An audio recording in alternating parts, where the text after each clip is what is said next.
Hi friends, welcome to our channel క్రికెట్ సమయం. IPL 2026 యాక్షన్లో ఆర్సీబీ షార్ట్ లిస్ట్ రెడీ అయిపోయింది. ముఖ్యంగా 4 స్థానాల్లో బ్యాకప్ కోసం అయితే ఆల్రెడీ యాక్షన్లో ప్లేయర్స్ను కొనేందుకు ఆర్సీబీ సిద్ధమవుతుందని తెలుస్తున్నది. ఆ నలుగురి కోసం ఎంత ఖర్చైనా పర్లేదంటున్న franchisee Royal Challengers Bengaluru IPL 2026 auction players short లిస్టులో విరాట్ కోహ్లీ, పాటీదార్తో పాటు 17 మంది ఆటగాళ్లను అట్టిపెట్టుకున్న ఆర్సీబీ జట్టును పూర్తిగా మార్చడం కంటే నిర్దిష్ట లోటుపాట్లను భర్తీ చేయడమే లక్ష్యంగా ఐపీఎల్ మినీ వేలంలోకి అడుగు పెడుతోంది.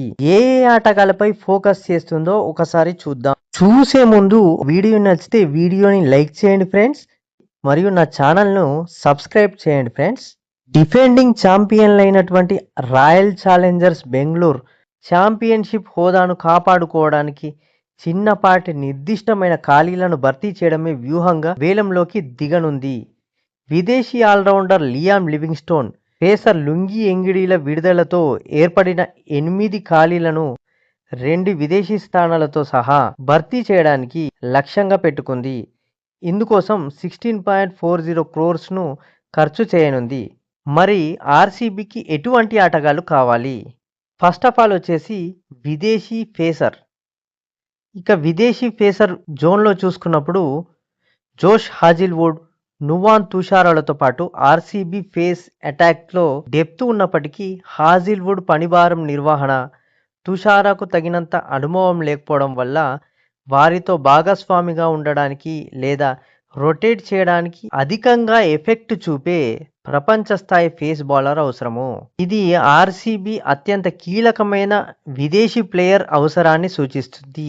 ఢిల్లీ క్యాపిటల్స్ విడుదల చేసిన ఎండ్రిచ్ నోట్జే ఇందుకు సరిగ్గా సరిపోతాడు. అతను పవర్ ప్లే మిడిల్ ఓవర్లలో 145+ km/h వేగంతో పాటు అగ్రెసివ్గా బౌలింగ్ చేయగల సత్తా ఉన్న బౌలర్. ఇది బెంగళూరులోని ఫ్యాట్ పిచ్లపై సరిగ్గా సరిపోతుంది ఇతని బౌలింగ్. దక్షిణాఫ్రికాకు చెందిన మరో option Gerald Coetzee. Last year Gujarat విడుదల చేసింది ఇతన్ని. ఇతను హాజిల్వుడ్కు లాంగ్ టైమ్ బ్యాకప్గా పనిచేయడానికి విలువైన ఎంపిక. డెత్ ఓవర్లలో స్పెషలిస్టుగా నిరూపించుకున్న Mustafizur Rahman last year RR విడుదల చేసింది. ఇతన్ని కూడా తీసుకురావాలని ఆర్సీబీ భావించవచ్చు. ఈ విధంగా విదేశీ ఫేస్ బౌలర్ కోసం ఈ ఆప్షన్స్ను ఆర్సీబీ సెలెక్ట్ చేసుకునే అవకాశాలు ఉన్నాయి. ఇక నెక్స్ట్ ఆప్షన్ వచ్చేసి middle order or finishing depth కోసం దేశీయ ప్లేయర్లు, అంటే దేశవాళీ ప్లేయర్లు. ఈ జోనర్లో చూసుకున్నప్పుడు ఆర్సీబీ టాప్ ఆర్డర్ పటిష్టంగా ఉంది, కానీ ఫ్రాంచైజీకి స్పిన్ను సమర్థంగా ఎదుర్కొని మిడిల్ ఆర్డర్లో గేమ్లను ముగించగల నాణ్యమైన భారతీయ బ్యాటర్ అవసరం. మరింత పరిమిత విదేశీ స్లాట్లతో సౌలభ్యాన్ని అనుమతించడానికి ఇది కీలక దృష్టిగా మిగిలిపోతుంది. Venkatesh Iyer last year KKR విడుదల చేసింది. వెంకటేష్ అయ్యర్ వారి ప్రధాన లక్ష్యం. అతను లెఫ్ట్ హ్యాండ్ బ్యాటర్ మరియు పవర్ హిట్టర్. థర్డ్ లేదా ఫోర్త్ స్థానంలో బ్యాటింగ్ చేసే సామర్థ్యం, ఉపయోగకరమైన ఫేస్ బౌలింగ్ను కూడా అందిస్తాడు. ఇంకా క్లియర్గా బడ్జెట్ ఫ్రీగా చూడాలి అని అనుకుంటే మహిపాల్ లార్మోర్. ఇతను మిడిల్ ఆర్డర్తో పాటు లెగ్ స్పిన్ను అందించగల ఎడమ చేతి వాటం Indian allrounder. Franchisee Prithvi Shaw వైపు కూడా ఆర్సీబీ ఆలోచించే అవకాశం ఉన్నది. ఈ విధంగా సెకండ్ స్లాట్కి అయితే వీళ్ళని సెలెక్ట్ చేసే అవకాశాలు ఉన్నాయి. ఇక థర్డ్ ఆప్షన్గా చూసుకున్నప్పుడు స్పిన్ బౌలింగ్ను స్ట్రాంగ్ చేయడం. ఈ జోనర్లో చూసుకున్నప్పుడు కృణాల్ పాండ్యా, సుయాష్ శర్మల స్పిన్ ద్వయాన్ని అట్టిపెట్టుకున్నప్పటికీ 2025లో ఆర్సీబీకి నిజమైన అధికంగా ఎఫెక్ట్ చూపే స్పిన్నర్ లేరు. దీన్ని పరిష్కరించడానికి వారు అత్యుత్తమ ఆప్షన్ కోసం ప్రయత్నిస్తారని భావిస్తున్నారు. రవి బిష్నోయ్ మిడిల్ ఓవర్లలో వికెట్లు తీసే సామర్థ్యం గల ప్లేయర్. ఈ జట్టుకు భారీగా అప్గ్రేడ్ అవుతుంది. వనిందు అసరంగాని తీసుకున్నా కూడా ఇది సాధ్యమే. ఇక నాలుగో ఆప్షన్గా చూసుకున్నప్పుడు విదేశీ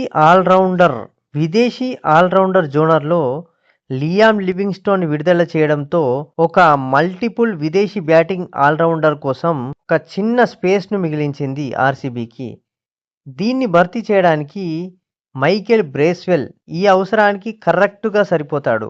అతను మిడిల్ ఆర్డర్లో లెఫ్ట్ హ్యాండ్ బ్యాటింగ్ పొదుపుగా ఉండే ఆఫ్ స్పిన్ వేస్తాడు కాబట్టి దీనివల్ల అతను కృణాల్ పాండ్యాకు జాయిన్ అవ్వడానికి అనువైన రొటేషన్ ప్లేయర్ గా మారతాడు. ఈ విధంగా ఆర్సీబీ విదేశీ ఆల్రౌండర్ కోసం కూడా ప్రయత్నించే అవకాశాలున్నాయి. ఓకే ఫ్రెండ్స్, ఆర్సీబీ అయితే ముఖ్యంగా ఈ 4 స్పేసెస్లలో ఫిలప్ చేయడానికి మాత్రం 2026 యాక్షన్లో ట్రై చేస్తుందని చెప్పడంలో ఏమాత్రం సందేహం లేదు. ఇక మీరు ఏ ప్లేయర్ని తీసుకుంటే ఆర్సీబీ ఈ సంవత్సరం కూడా కప్పు కొట్టే అవకాశాలు ఎక్కువగా ఉండగలవు అనేది కామెంట్ బాక్స్లో కామెంట్ చేయండి ఫ్రెండ్స్. వీడియో నచ్చితే లైక్ చేయండి మరియు ఛానల్ను సబ్స్క్రైబ్ చేయండి friends. Thanks for watching cricket సమయం.